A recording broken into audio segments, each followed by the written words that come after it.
Hey guys, welcome back to my channel Rewind That. It's your girl Miss K, and I guess I should be saying welcome back to myself as well since I've been gone for a few weeks, but I am back now. All right, so if this is your first time coming across my channel, welcome. Make sure you hit that like button if you like what you see, and subscribe if you like the vibe. Okay, hit that notification bell so you know when I upload more videos like this one. Okay, so today we're going to be going over the latest episode of Lovecraft Country. Yes, I am late and I do apologize. So it's episode number 6 called Meet Me in Daegu. Now, the episode starts off with Gia. Okay, so Tik's old girlfriend from Korea. That's who that is, right? So we meet Gia and we see that she's obsessed with Judy Garland movies. She also lives with her mother and she's in school training to be a nurse. We also find out that Jiha and her mother are outcast in their society. It appears that they became outcasts after Jiha's stepfather died. So as the episode goes along, we see that Jiha's mother wants her to bring home men, right? Which is like, what the heck is going on when I first heard her say that? Okay, so we eventually see what happens when she brings a man home. Okay, she has sex with them.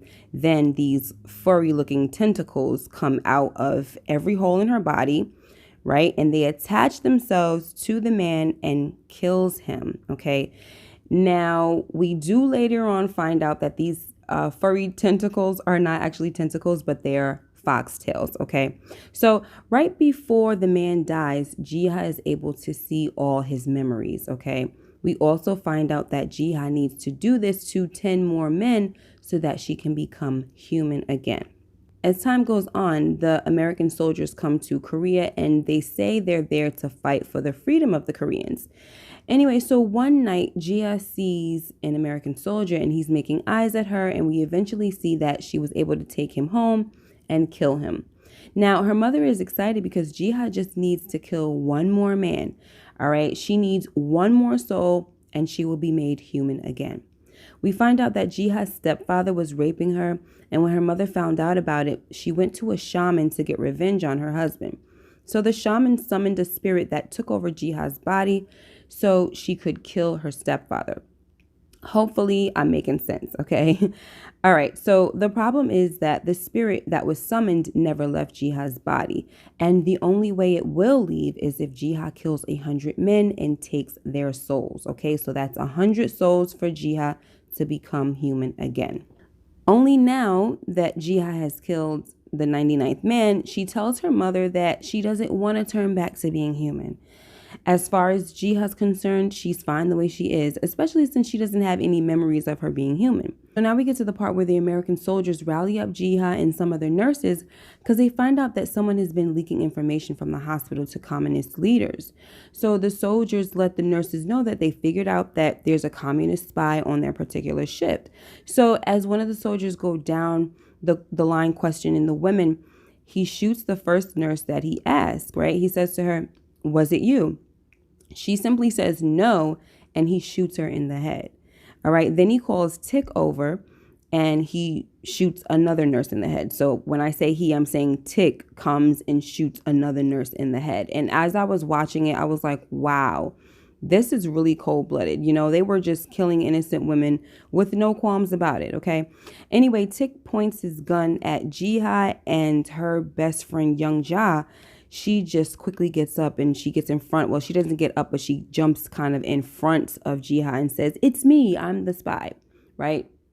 So they didn't even kill her, right? At that point, right? Instead, they knocked her out and then they dragged her off. We know that eventually they did kill her, but they didn't kill her right then and there. They probably questioned her or tortured her, who knows? So they never say. All right, so, oh no, you know what? They never say, but I'm jumping ahead a little bit. In the vision, we do see a vision that comes later on that Jiha has. We do see that they did torture her, okay? They're pulling her teeth out and all kinds of stuff, all right? Anyway, back to the next scene. So next, it's now the fall of 1950, and there must have been a major explosion or bomb because many of the American soldiers are being rushed into the hospital with burns and severe wounds and amputations and things like that. So while Jiha is tending to one of the soldiers, she sees Tik across the way in one of the beds because he's also among the injured, right? So Jiha is filled with anger, of course, because she remembers him from the day her friend was taken and those other nurses were killed. So she goes home and tells her mother that she's going to take her last soul from a soldier at the hospital. And of course, she had to be talking about Tik because she was just giving him the evil eye, okay? Anyway, she gets back to the hospital, and as she's changing the sheets on Tik's bed, he asks her if she could do him the favor of reading him his book, right? Called The Count of Monte Cristo, which we know by now is Montrose's favorite book. Anyway, Jiha takes a look at the title and decides to tell him the ending of the story. Only her ending is based on the movie, not the book, and Tik says to her, now you gotta read it. Anyway, we eventually see that as days go by, she spends more time with Tik and seems to like him, because she's finding that they have a lot in common now, especially when she learns about why he volunteered to join the army. So eventually she starts reading him the last few chapters of The Count of Monte Cristo, and during this time, they start to bond. We also hear Tik confess that the war turned him into something he didn't want to be, and that the war did his father's job better than his father could have ever imagined. Next, Jiha goes to meet up with Tik because they're supposed to go out for a night on the town, but the American Korean soldier, Sung, which is also Tik's friend, comes up and tells Jiha that there's been a change of plans. At first, it was looking kind of scary to Jiha because as she followed Sung, other soldiers were howling at her and making her feel uncomfortable.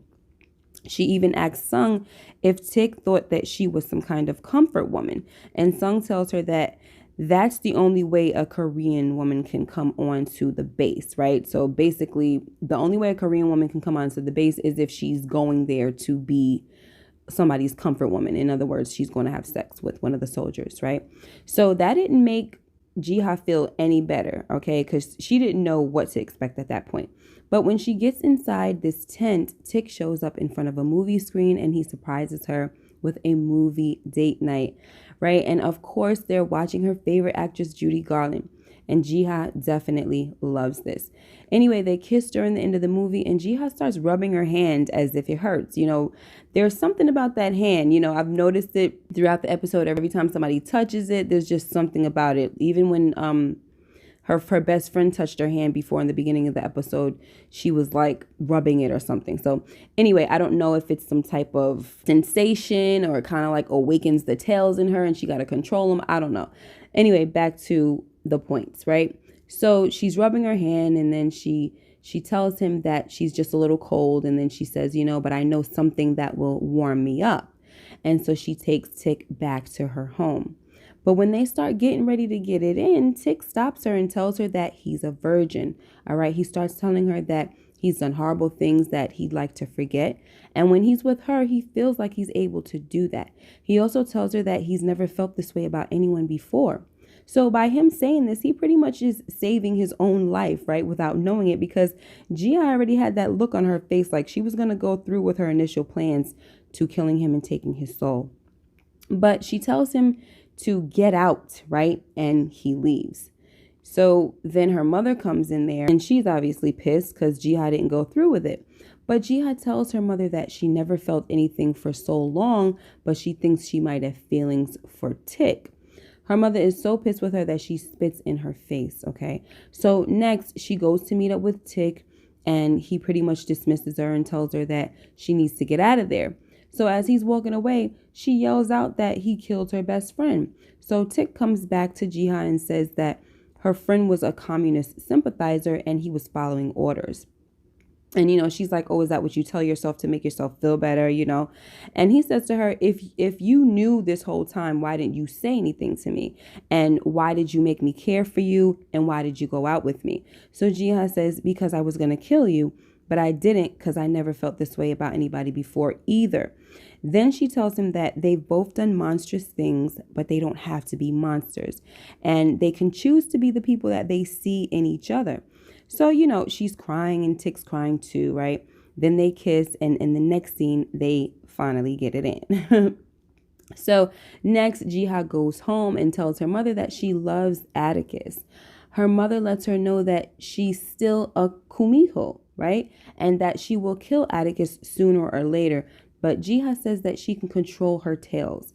So she also lets her mother know that it's not true that she can't have feelings for people and vice versa, and that this was just an excuse that her mother used not to care for her. And then she says, if young Ja and Atticus can care for me, so can you, Mom. But her mother says that Tick only cares for her because he doesn't know what she is. Next, it's the winter of 1950, and Jiha and Atticus are still going strong. And she's reading him the story of the Kumiho spirit, which is summoned to avenge the wrong done by men. Now, Atticus kind of like interrupts her and he lets her know that he has to tell her something, right? He's earned enough points to rotate out and he can go home. He tells her that she would like him to go with him, but she tells him that there are things he doesn't know about her. And Tick says, there's nothing you could say that would change how I feel about you. Now, fast forward, Jiha and Tick started making love, and this time the foxtails come out, and I already figured this would happen because in the previous episode, Tick told Letty about a relationship with a woman in Korea that ended in a weird way. So back to the 9 foxtails, right? So they're coming out and Jiha notices and she tries to grab them, from getting a hold of Tick, but they latch on to Tick's eyes and she sees his past, of course. Then she's able to fling him off the bed, but she starts getting flashes of his future and she sees Letty in his future as well, and probably some other chick that he slept with before he had left from Florida to go to Chicago. So she tells Tick not to go home because she also saw him die. But Tick doesn't want no parts of her anymore, right? Because he doesn't know what the heck she is. So he runs the heck up out of there, bucket naked, okay? Now, many people thought that in the very first episode when Tick had the dream about the Asian woman being an alien and all, that this just symbolized her being a citizen of a foreign country and that she was an alien in that way, right? Because now we know for sure that the woman in the weird dream was Jiha.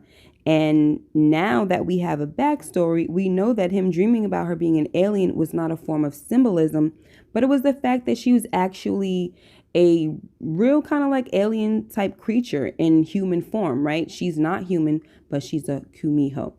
Okay, so not necessarily an alien, but she is a spirit and she is something supernatural, we'll say. Okay. All right, so next we see that Jiha is pretty broken up and her mom comes in and comforts her.